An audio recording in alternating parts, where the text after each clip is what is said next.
இந்த bilingual vocabulary boot கேம்ப்க்கு உங்க எல்லாரையும் அன்போட வரவேற்கிறேன். இன்னைக்கு நாம ஒரு சூப்பரான பயணம் ஆரம்பிக்க போறோம். ஸ்கிரீன்ல இருக்கிற வார்த்தைகள் எல்லாம் இங்கிலீஷ்ல இருக்கும். ஆனா அது உங்க மனசுல ஆழமா பதியறதுக்காக அதோட முழு அர்த்தத்தையும் நான் உங்களுக்கு தமிழ்ல ரொம்ப ஈஸியா நாம பேசுற மாதிரி விளக்க போறேன். இது மூலமா உங்க அன்றாட உரையாடல்கள்ல எந்த தயக்கமும் இல்லாம நீங்க இந்த வார்த்தைகளை யூஸ் பண்ண முடியும். இன்னைக்கு நாம 25 அட்வான்ஸ்ட் இங்கிலீஷ் வார்த்தைகளை மாஸ்டர் பண்ண போறோம். ரெடியா?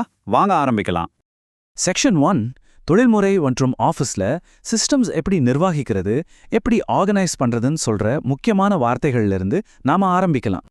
அட்மினிஸ்டர் இது ஒரு வினைச்சொல், அதாவது வெர்ப். ஒரு விஷயத்தை நிர்வகிக்கிறது அல்லது வழி நடத்துறது அப்படின்னு அர்த்தம். The manager will administer the new project. மேலாளர் புதிய திட்டத்தை நிர்வகிப்பார்னு சொல்றோம்.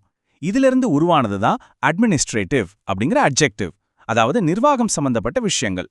She handles all the administrative tasks. அவங்க நிர்வாக பணிகள் எல்லாம் பார்த்துக்கறாங்க.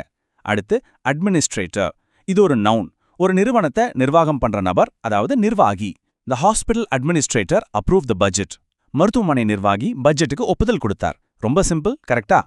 அலோகேட். ஆஃபீஸ்ல பணமோ நேரமோ அல்லது பொறுப்புகளையோ ஒரு குறிப்பிட்ட காரணத்துக்காக பிரிச்சு கொடுப்போம் இல்லையா, அதைத்தான் அலோகேட் பண்றதுன்னு சொல்லுவோம். தமிழ்ல ஒதுக்கீடு செய்தல். We must allocate more funds to education.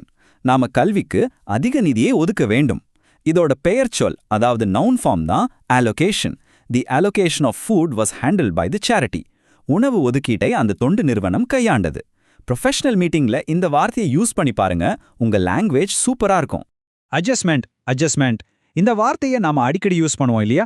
இது ஒரு பெரிய மாற்றம் கிடையாது. நிலைமையை சரி பண்றதுக்காக செய்யற ஒரு சின்ன மாற்றம்.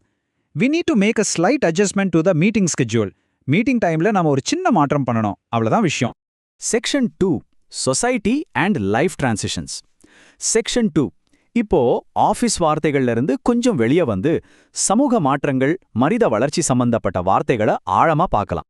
அடோலசென்ட் குழந்தை பருவத்திலிருந்து பெரியவங்கள மாறுற அந்த டீனேஜ் வயசை குறிக்கிற ரொம்ப ஃபார்மலான வார்த்தை இது. அதாவது பதின்பருவத்தினர்.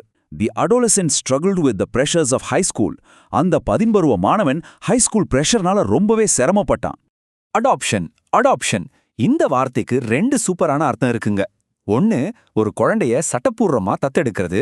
இன்னொன்னு, பிசினஸ்ல ஒரு புது ஐடியாவையோ அல்லது டெக்னாலஜியோ ஏத்துக்கிறது. The company's adoption of the new software increased productivity. அந்த நிறுவனம் புது சாஃப்ட்வேரை ஏத்துக்கிட்டதால உற்பத்தி அதிகமாச்சு. இன்ட்ரெஸ்டிங்கா இருக்குல்ல? அட்மிஷன் பொதுவா காலேஜ் அட்மிஷனை அனுமதி அப்படின்னு நாம சொல்லுவோம்.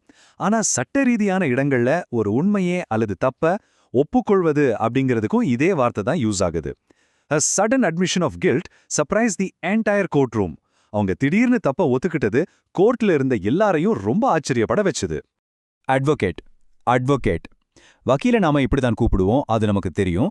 ஆனா பொதுவான இங்கிலீஷ்ல ஒரு நல்ல விஷயத்துக்காக குரல் கொடுக்கறவங்கள, அதாவது ஒரு ஆதரவாளரை குறிக்கவும் இந்த வார்த்தையை பயன்படுத்தலாம்.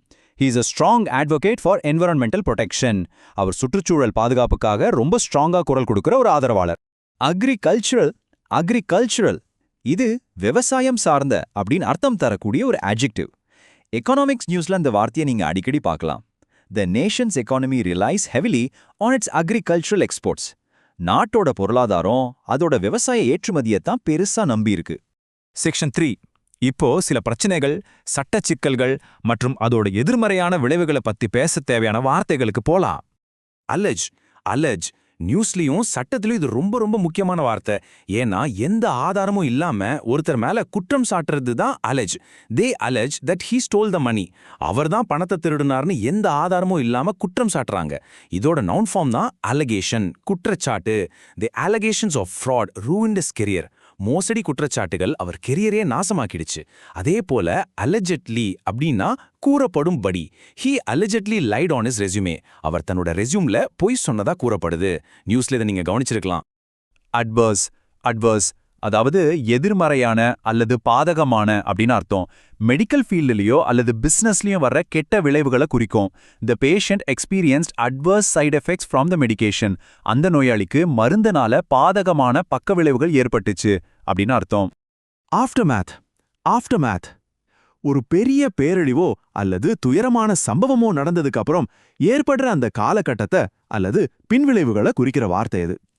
The community worked together to rebuild in the aftermath of the storm. புயலோட கோரத்தாண்டவத்துக்கு பிறகு அந்த சமுதாயம் ஒன்னா சேர்ந்து மறுகட்டமைப்பு வேலைகளை செஞ்சாங்க. அக்ரெஷன் காரணமே இல்லாம ஒருத்தர் காட்டுற கோபம் அல்லது மூர்க்கத்தனம், ஒருத்தரோட ஆக்ரோஷமான நடவடிக்கைகளை விவரிக்க இந்த வார்த்தை பயன்படுது. The manager's sudden aggression during the meeting shocked the team. மீட்டிங்ல மேனேஜர் திடீர்னு காட்டின அக்ரோஷம் மொத்த டீமையும் ஷாக் ஆக்கிடுச்சு. Section 4 connections and support. Section 4 நெகட்டிவான வார்த்தைகள்ல இருந்து வெளியே வந்து இப்போ அன்பை வெளிப்படுத்துற, உறவுகளை வளர்க்குற சில பாசிட்டிவான வார்த்தைகளை பார்க்கலாம் வாங்க. அஃபெக்ஷன் இது ரொம்ப மென்மையான ஒரு உணர்வு. வெறும் காதல் மட்டும் கிடையாது, ஒரு ஆழமான நேசமான பந்தத்தை குறிக்கும் பாசம் அல்லது அன்பு. She looked back on her university days with great affection. அவங்க தன்னோட யூனிவர்சிட்டி நாட்களை ரொம்பவே பாசத்தோட திரும்பி பார்த்தாங்க அப்படின்னு ரொம்ப அழகா சொல்லலாம். எய்ட் சாதாரணமா உதவி பண்றவங்கள அசிஸ்டன்ட்னு சொல்லுவோம். ஆனா பெரிய அரசியல் தலைவர்கள் அல்லது அதிகாரிகளுக்கு இருக்கிற பிரத்யோக உதவியாளரை எய்ட் அப்படின்னு சொல்றது தான் கரெக்டான English. The President's senior aide scheduled the emergency press conference. ஜனாதிபதியோட சீனியர் உதவியாளர் அந்த அவசர பிரஸ் மீட்டிங்கை அரேஞ்ச் பண்ணார். அலையன்ஸ் பெரிய நிறுவனங்களோ அல்லது நாடுகளோ தங்களுக்குள்ள வெச்சிக்கிற ஒரு முறையான கூட்டணி அல்லது ஒப்பந்த உறவு. The two tech companies formed a strategic alliance to dominate the market. மார்க்கெட்டை பிடிக்கிறதுக்காக அந்த 2 டெக் கம்பெனிகளும் ஒரு மாஸ்டர் பிளான் பண்ணி கூட்டணி வச்சுக்கிட்டாங்க. Section 5 awareness and alignment. Section 5 final செக்ஷனுக்கு வந்துட்டோம். இங்க விஷயங்களை சீரமைக்கிறது, விழிப்புணர்வோடு இருக்கிறது, அப்புறம் அழக ரசிக்கிறது சம்பந்தமான அட்வான்ஸ்டு வார்த்தைகளை பார்க்கலாம். அலைன் பௌதிகமா பொருட்களை நேரா வைக்கிறதுக்கும் சரி, ஆஃபீஸ்ல நம்மளோட கோல்ஸை ஒன்னாக்குறதுக்கும் சரி இந்த வார்த்தையை தான் யூஸ் பண்ணுவோம். அதாவது சீரமைத்தல். We need to align our goals with the new budget. புது பட்ஜெட்டுக்கு ஏத்த மாதிரி நம்ம இலக்குகளை நம்ம சீரமைக்கணும். இதோட பெயர் சொல் alignment. The team is in full alignment on the strategy. இந்த திட்டத்தை பொறுத்த வரைக்கும் டீம்ல இருக்கிற எல்லாரும் முழுமையான ஒருமித்த கருத்துல இருக்காங்க அப்படின்னு சொல்றதுக்கு இது ரொம்ப பெர்ஃபெக்ட்டான வார்த்தை.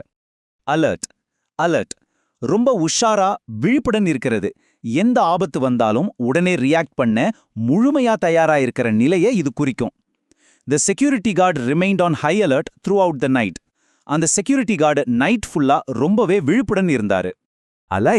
அலைக் ஒரே மாதிரியான அல்லது ஒத்த அப்படின்னு அர்த்தம் தரக்கூடிய ரொம்ப சிம்பிளான ஆனா பவர்ஃபுல்லான வார்த்தை இது. The two brothers look and sound very much alike. அந்த 2 அண்ணன் தம்பிகளும் பார்க்கறதுக்கும் சரி பேசுறதுக்கும் சரி ஒரே மாதிரி இருக்காங்க. கேட்கவே ரொம்ப நேர்த்தியா இருக்குல்ல. ஏஸ்தெட்டிக் ஒரு பொருளோட வெளிப்புற அழகையோ அல்லது அதோட ரசனையோ குறிக்க இது பயன்படுது. அதாவது அழகியல் சார்ந்த விஷயம். The new office building has very little aesthetic appeal.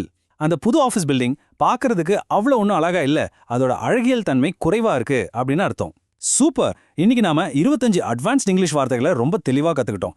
இப்போ உங்களுக்கான ஒரு ஃபைனல் கேள்வி. இந்த 25 வார்த்தைகள்ல உங்களோட அடுத்த ப்ரொஃபஷனல் மீட்டிங்ல நீங்க எந்த வார்த்தையை யூஸ் பண்ண போறீங்க? யோசிங்க, கண்டிப்பா அப்ளை பண்ணுங்க. See you next time.